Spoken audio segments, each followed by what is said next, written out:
ప్రధాని మోదీ పర్యటన నేపథ్యంలో రాష్ట్ర వ్యాప్తంగా సిపిఐ ప్రజా సంఘాల నేతల అరెస్టులపై ఆ పార్టీ రాష్ట్ర కార్యదర్శి కూనంనేని సాంబశివరావు ఆగ్రహం వ్యక్తం చేశారు. అరెస్టులు అప్రజాస్వామికమని, తక్షణమే అదుపులోకి తీసుకున్న వారందరినీ విడుదల చేయాలని డిమాండ్ చేశారు.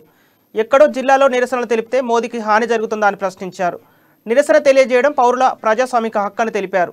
మోదీ పర్యటన నిరసిస్తూ నిరసన తెలిపేందుకు గోదావరిఖనికి వచ్చిన ఆయనను పోలీసులు అదుపులోకి తీసుకున్నారు. అక్కడి నుంచి మంచిర్యాల జిల్లాలోని జైపూర్ పోలీస్ స్టేషన్కు తరలించారు. అక్రమ అరెస్టుల నేపథ్యంలో ఆయన అక్కడే దీక్షకు దిగారు. కేంద్ర ప్రభుత్వం విభజన చట్టంలో ఉన్న హామీలన్నీ అమలు పరిచే వరకు కేంద్ర ప్రభుత్వం విభజన చట్టంలో ఉన్న హామీలన్నీ తెలంగాణకు అమలు పరిచే వరకు తెలంగాణ ద్రోహి నరేంద్ర మోడీ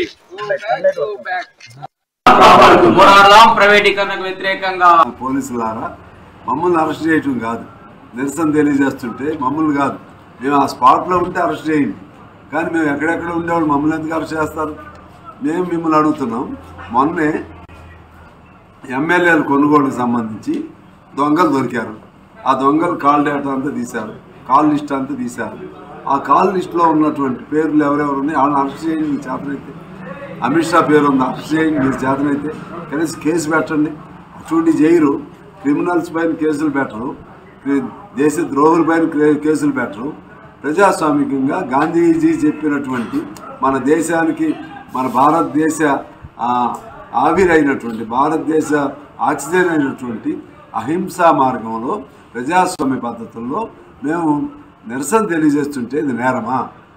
మా దగ్గర ఏమైనా తుపాకులు ఉన్నాయా?